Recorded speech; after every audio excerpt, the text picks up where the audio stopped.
Hey everyone, क्या हाल है आप सभी के। आई होप आप सब अच्छे होंगे और अपनी प्रिपरेशन को मन लगा के कर रहे होंगे। जैसा कि आप सबको पता होगा कि आरआरबी एनटीपीसी का एग्ज़ाम बहुत ही जल्द देखने को मिल सकता है और बहुत सारे एस्पिरेंट आप सब पूछ रहे थे कि इस एग्ज़ाम की प्रिपरेशन हम कैसे करें। तो सबका अपना अपना माइंडसेट होता है, सबका अपना अपना स्ट्रेटजी होता है कि वो कैसे पढ़ाई करते हैं। पढ़ते तो सब लोग हैं, लेकिन उनमें से ज़्यादा स्कोर बहुत ही कम लोग कर पाते हैं।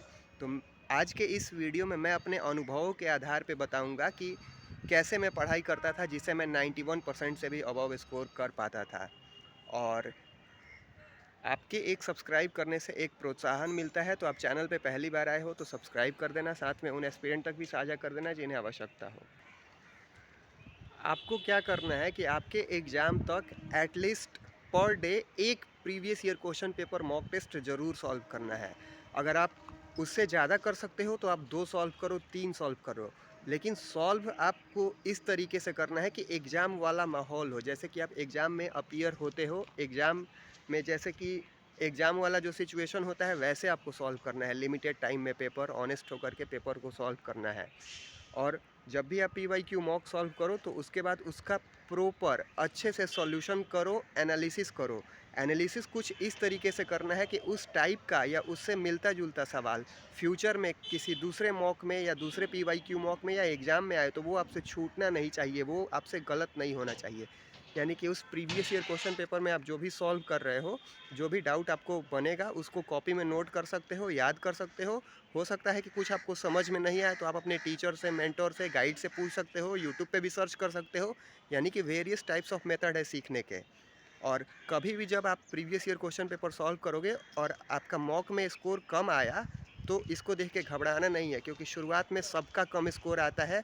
अचानक से स्कोर नहीं आने लगता है, ये एक स्लो प्रोसेस है, धीरे धीरे स्कोर इम्प्रूव होना शुरू हो जाता है। और दूसरा इम्पॉर्टेंट कि अगर previous year question paper mock में कम स्कोर आ रहा है तो ये तो अच्छी बात है ना, क्योंकि हमें घर पे ही पता चल गया कि हमारा स्कोर कम आ रहा है। नहीं तो अगर आप एग्ज़ाम में अपीयर होते तो एक अटेम्प्ट लॉस हो जाता है। यानी कि हमें घर पे ही पता चल पाया कि हमारी स्ट्रेंथ क्या है, वीकनेस क्या है, अभी मेरा इतना स्कोर आ पा रहा है। यानी कि अभी और कितना स्कोर को इम्प्रूव करना है, कितना और मेहनत करना है, ये आपको पता चल पाएगा।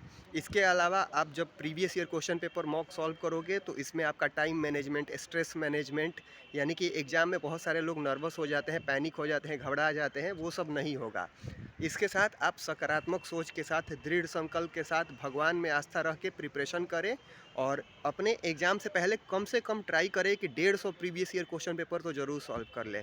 जब इतना प्रीवियस को जब इतना प्रीवियस ईयर क्वेश्चन पेपर आप सॉल्व कर लोगे तो जब एग्ज़ाम में देने जाओगे तो आपके लिए 151वां एग्ज़ाम होगा। और कोई एक ऐसा एस्पिरेंट जिसने प्रीवियस ईयर क्वेश्चन पेपर बहुत ही कम सॉल्व किए हैं या नहीं किए हैं, उसके लिए पहला एग्ज़ाम होगा।